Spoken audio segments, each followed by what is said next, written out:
Welcome back to the Nightlife Podcast, Season 3, Episode 14, the first episode of 2020 that I know a lot of you have been waiting for. And I had to start this year with someone that's kind of a personality, someone I've been following for a while and who I happen to find very interesting. And you know, the kind of people that I think has a lot to give back to you guys. Now, besides the fact that he has a lot, a lot to give to the bar and restaurant community, the hospitality industry, we had a conversation last year at the end of the year where he spoke to me about the plans and the new things that he's going to be talking about, and one subject in particular that I believe is very important, and is one that hit me hard at the end of the year and just kind of woke me up. And so I felt like this had to be that first interview.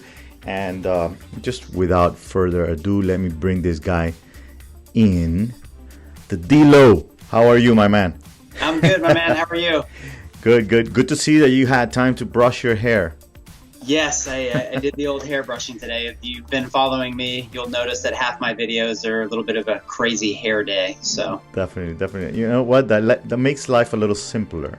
No, I mean, you have any idea how many times I'm thinking about, oh my God, does this look right? Even when I'm doing my haircut now, I gotta make sure that this part, which represents me now, is exactly where it needs to go. So.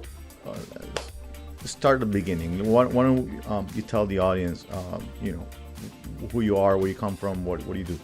For sure. I'm native to Arizona.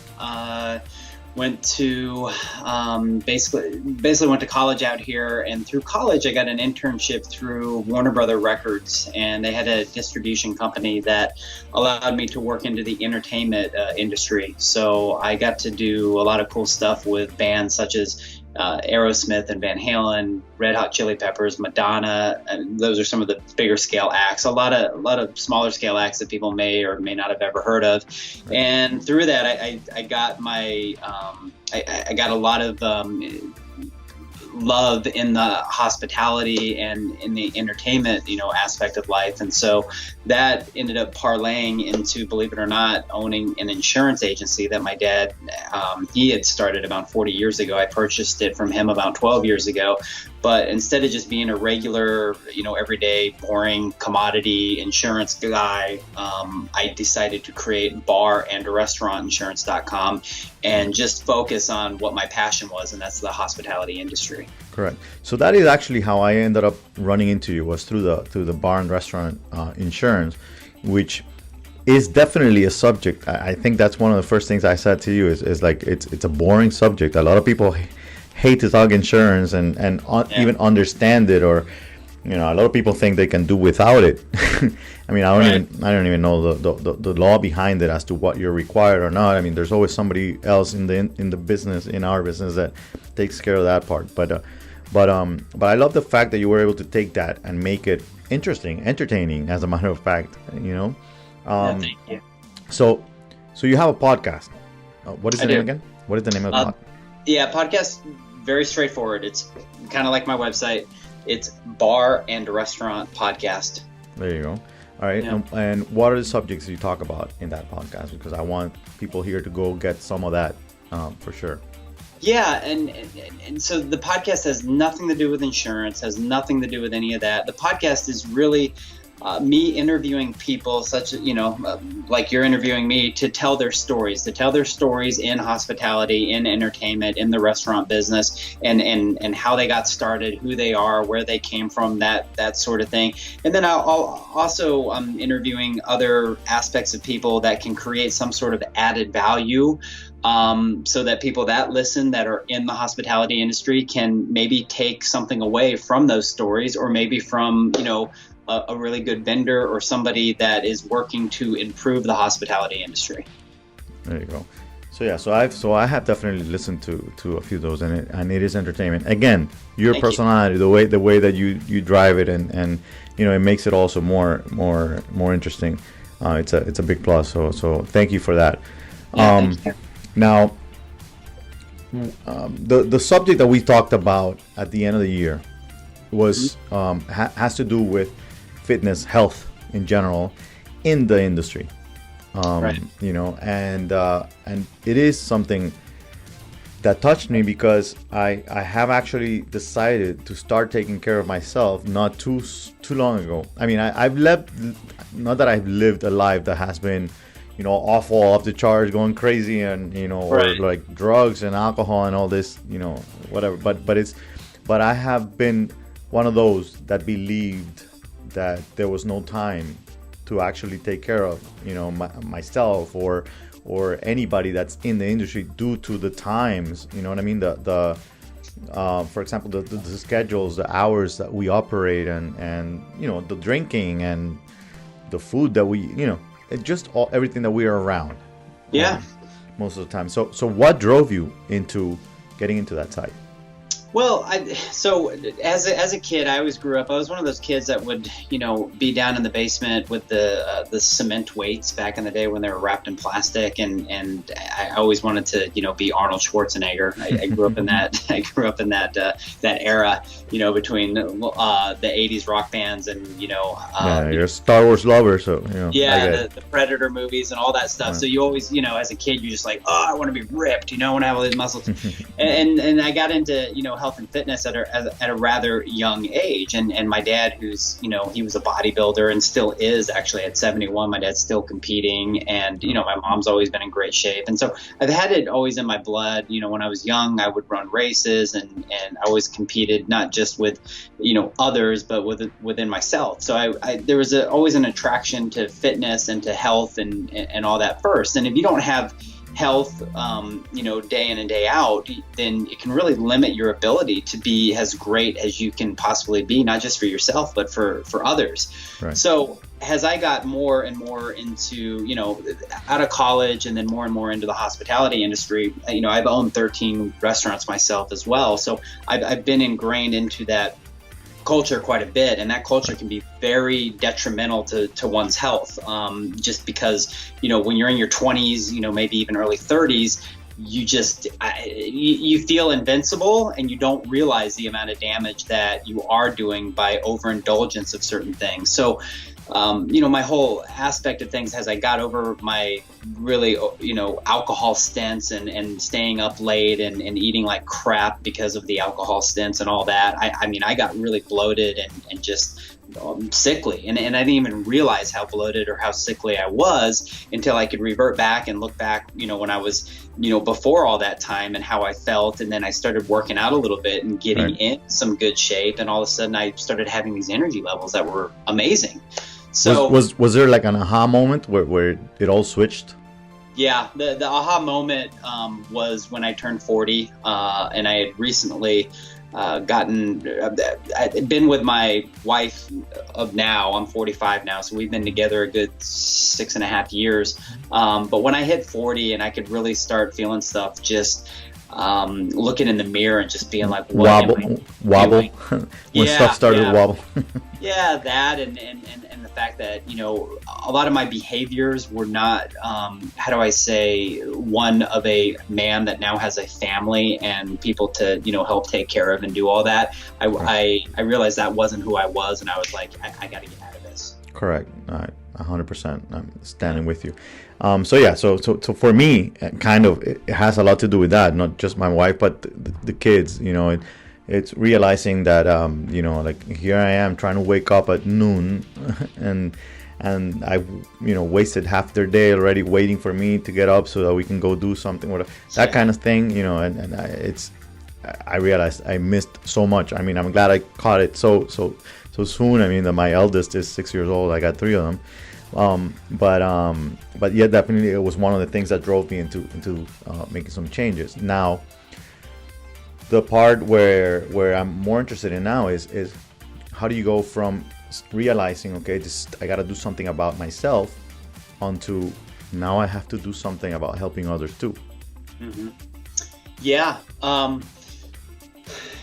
So my passion for life and when I started putting a lot of this online, and people would privately get back to me and just say, hey, you know, you're your running video or your workout video or whatever it was, that I was doing, in that date and time, really motivated me to get going, to go do this or to do that. It started clicking with me. And I am definitely a person or a personality that loves to be put out there and loves to share what it is that I'm doing, because if it's helping just one person, I feel great about it, and I want them to feel great about it. I want them to spread that word. So when I look at it from a standpoint of I'm just an average dude, I mean, there's nothing special here. I wake up the same way as you guys do. I put on my pants the same way. I eat my food the same way. The hair may be different. The hair may be a little bit, yeah. So what I wanted to be able to do is share from a perspective, within an industry that I'm very familiar with. I've worked in for, half of my life. Share from a perspective from somebody that has just as much time as everybody else, but I've figured it out, and I'm still figuring stuff out. But to be able to just put it out there, and if people can, grasp and gravitate to it, because I'm just an average dude that, works in hospitality and has a job and does all that, as opposed to, nothing wrong with it, but as opposed to the Arnold Schwarzenegger type of training like people, or right. the fact that you think you have to go to the gym for, an hour and a half a day, and right. it just, you don't. Correct. So I don't think we mentioned it, as a matter of fact, what exactly it is, because we spoke about bar and restaurant podcast, but this part that has to do with fitness, is it a separate podcast that you're going to be doing regarding this stuff, or? So So the Bar and Restaurant Podcast is going to have a couple of podcasts on there that are going to lend itself to this new, let's just say, product I'm putting out there called Healthy Hospitality.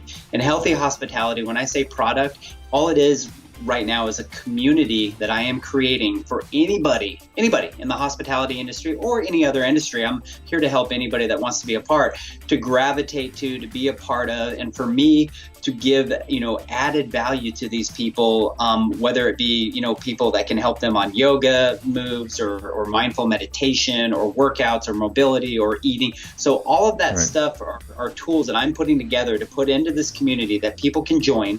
There's no price on it. It's just one of these things where we want to create this momentum nationwide to where people feel like, wow, this is cool. I can get some great information on here for free, and it's very attainable for us to maybe stretch 10 minutes a day, or maybe get a 10-minute workout in before I go on that 10-hour shift and I'm on my feet. And if that makes a 10 to 20% shift in their life or their attitude, we're all winning. Right. I mean, I can tell you one thing: the energy is there. I mean, which is a big part. I mean, when we're not taking care of ourselves, eating unhealthy and not exercising, I mean, people think, yeah, but if I exercise, I get more tired. No, it's the other way around. It's crazy how it changes, The exercise, even 10 minutes of an exercise can make a lifetime of difference, and only, even if it's a couple times a week, and water. I mean, correct, my God, if you just drink a gallon of water a day, you'll watch your energy levels. Right. So let me ask you, I love the idea, the community and being, being able to help people in that way, which is something that I don't think I've heard other people, touch on in the hospitality industry, which is a good thing that somebody is. How would you, what would you say to somebody? Is it ever too late to start? Because I know a lot of people, our age or plus, who have been in this for a long time and may feel like, what, I already own this Italian restaurant. I am already the guy that sits at the front door looking at, Uncle Tito, and it's just part of the brand. And, is it ever too late? No, it's never too late. You just have to have hope. You just have to have some, it has to be your decision. You have to want to do it, and you have to want to do it for yourself and for your health. And that will stem off to the rest, because look, if you don't have your health, then you get sick quicker. If you don't have your health, you can't, really take care of those that are around you. So really, what is the decision? Do you want to be the fat person, bloated and not getting any sleep and feeling like crap every day just because that's the person that these people are used to seeing at the front door? I mean, do you want to be that almost like the what is it called, the not the that word. Yeah, that word. almost like a shell of yourself, Right. in an aspect. And I don't want to say like the laughing stock, but if people are coming, I mean, look, okay, here's a good example. When I was, fat and bloated and just the life of the party, that's all I was the life of the party, I don't need to be the life of the party anymore. With my energy and my health, I'm 3 times as productive. I get a lot more done. I'm able to do more for more people. And believe it or not, your business will not suffer. It just won't. If your food's good and you're on point and you're doing everything that you need to do and you're able to buy yourself a couple more hours a day because you're not waking up late, you're not feeling like crap, and you're able to help those around you, it will all work out. It's definitely better. Right. And I can add to that the fact that when it's related to the nightlife, more, clubs, bars, even more. I mean, it's, you have to look your best. You got to look your part, you know what I mean? And people are going to respect you more when you take care of yourself. As some say, you clean up well. All of that has to do, your image in general. It's very, very important. So, on the other side, it's not talking about the older, side that we are already on, but the new guys that are getting into in the industry and are younger. And still haven't felt that, that what happens after 30, after 40, that things change and all that stuff, and they feel that they can eat anything and do anything and whatnot. I understand it's never too early also to begin, but what are the different things that you would tell somebody who's young? Like, how would you convince a guy or girl who's at a point in their lives where eating pizza may not affect the way they're going to wake up the next day, but to actually start now, you know what I mean, and start taking care of themselves? Yeah, that for in the industry especially, Yeah, and I tell that to my son, who's actually 18, and he's a relatively, growing up between, my wife and I, who's healthy as all can be. He's a relatively, healthy eater and exercises and does all that. But, back to your question for the 20-something-year-old, kid that's out there and feels invincible and not really worried about it. I really, it comes down to plan your partying.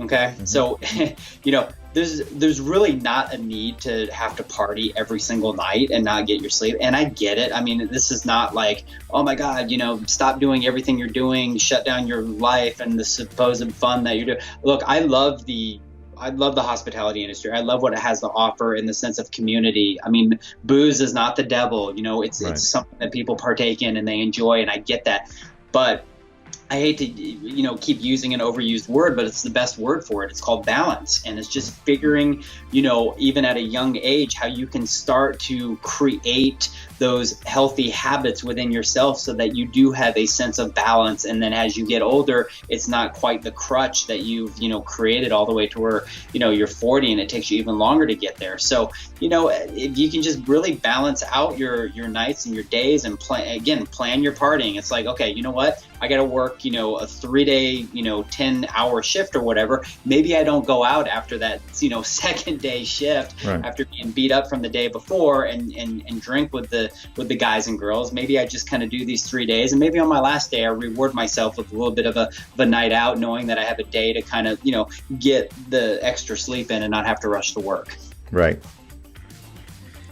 So on another subject, when I started talking, when I was going to introduce you, I was saying you're kind of a personality. I mean, I've been following you for a while, the hair, the energy, all that kind of thing. And it was more towards bar and restaurant, But then I started following the Delo, understanding and seeing you more and more as a brand, Yeah.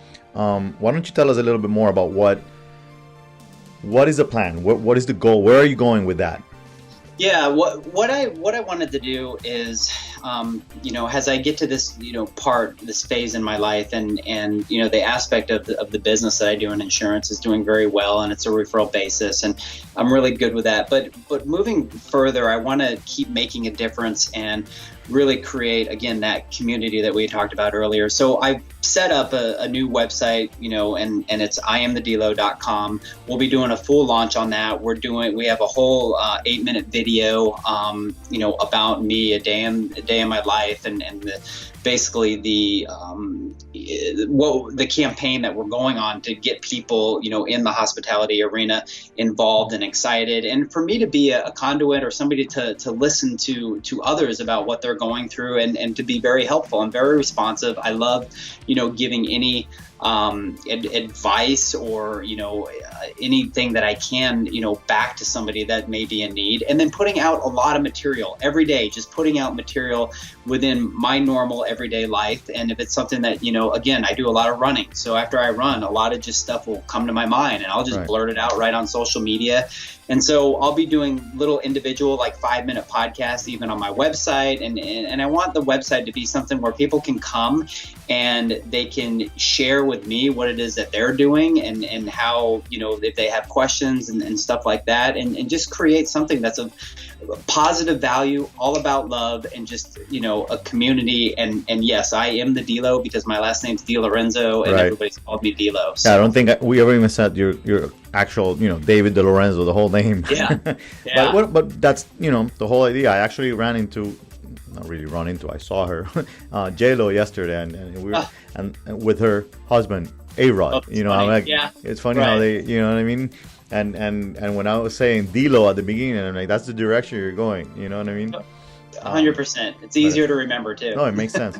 It makes sense. I have a feeling I'm gonna see you at some point, always with the hair up. I don't know why, because it is, it just right away. I can remember, and when I'm scrolling down and I see, you come up, and the hair is there somehow. If I'm scrolling through, I'm like, I stop and listen, because and it is something I'm interested in listening to. So and it's good to recognize it in some kind of way. It is part of the brand, right? Yeah, no, it is. Hey, as long as I can keep this, we'll do the best that we can. We'll see how long. We'll see how long that lasts. All right, so now, guys, I am the Delo.com. So remember, go there for all of that, and definitely connect with this guy. Also, go listen to the Bar and Restaurant podcast. What are the plans in regards to the Bar and Restaurant podcast in general? What is the are you stopping that? Is that going to continue? Is that going to be? No, that's got a lot of. So I do have my own social media company here in Arizona called The Local 480. It's very localized to Arizona, and but with it, what we're doing is we're really promoting the Bar Restaurant Podcast, and I will be bringing on people from all over to come on to it that may, that can tell their stories and have an added value to anybody in hospitality. So, looking at my board over here, I've got a couple of, food writers. I've got food influencers that are going to be on. I've got a guy that owns a bunch of Italian restaurants. So we get a lot of, big plans and a lot of podcasts that we've already recorded that are on. And these podcasts are full done videos. We've been doing the Facebook advertising with them, getting lots of views and lots of great hits. And it just, warms my heart to know that I can get people to really tell their story, and I can get it shared out there with any and everybody that wants to listen. And I'm grateful for anybody that does want to listen and does get something out of it. We've been getting great feedback on it. So that podcast is going to be going strong, and we're going to be doing a lot of great stuff with it. That's awesome. Delo, so let me have all your information, hashtags, Instagram, whatever, social media, so people can follow you. Yeah, so I am the Delo on Instagram. Makes sense. Yep. And then on Facebook, I have I am the Delo as well, or the Delo is actually, I have the Delo page. We're also going to have a healthy hospitality community group on Facebook. So I love that name, by the way, Healthy Hospitality. I mean, yeah, thank you. So once the website gets released and the Healthy Hospitality podcast does, there'll be a free downloadable ebook that I'm putting together right now that's going to be have some amazing links with a trainer that I've worked with and a chef that I've worked with out here to some great resources for people to be able to get those 5 to 10 minute workouts or meditational practices or eating tips, stuff like that. So all that's coming. Obviously, I am the Delo.com website, and I'm on Twitter and some of these other assets, TikTok or whatever. But Instagram and Facebook are my main ones in the podcast. Right. All right. So one thing that I can say when it comes to health and that area, which is not one that I was ever acquainted with, or that anybody that I would ever think I would be talking about at all. nowadays, like I said, things change. I mean, and it was not too long ago. As a matter of fact, it's just through an app that I was using on my phone. It's called Noom. Yeah. And I used it. Today I got a message that it said, it's congratulations, your 100th day. I've lost 20 pounds. And now I'm on the next stage of actually, moving more and starting to do more. And I am getting my energy back, which I was losing a lot of. Definitely waking up earlier. It's a lot of stuff. But Well, the one main, go ahead. You bring up a great point right there that I sorry to interrupt you, but like just that alone, your one story, I want thousands of those stories to be on our community so other people can hear that and be like, wow, I do have this hope. And it creates that, it just creates that chain reaction. So Definitely. That's awesome. Definitely. And for me, the one thing that I think drove me a little more and more was my confidence. I gained my confidence again, and I was losing my confidence. Yeah. Just being out there and feeling like, oh man, this shirt doesn't fit the way that it used to, and I can't wear this jacket. So what I did, I got rid of a bunch of clothes, and I said, you know what, I'm not gonna buy bigger ones. I am fitting back on the small one again, going back to what I used to, and it just happened. It worked. I mean, eating well, drinking a lot of water and moving and being more active. So things that people tell you all the time, but having a community behind, which is what I believe the Noom thing helped. Having a community behind to actually help and say you can do this, and let's, this is what I did, this is what worked for me, all that kind of stuff was what actually made this work. So I believe 100% in what you're doing there and bringing people in and everybody sharing those stories together for sure. So that's great. Yeah, thank you. So Delo, man, it was a pleasure to have you here. We have been trying to do this for a couple of weeks. We are not techies at all, but we made it. So thank you for your patience. I'm sure that a lot of people are gonna take advantage of this. It is the first weeks of January, so definitely take advantage of the fact that it is probably that one time where we all say we're gonna make a change. Do it. Make sure that you do this time. Take care of yourself because it is worth it. So, Mr. Dave Delorenzo, formerly known as Dave Delorenzo, now the Delo. Thank you again, and I definitely hope to see you again. Bro, you will for sure. All right guy. All right, brother. Thanks. See you next time.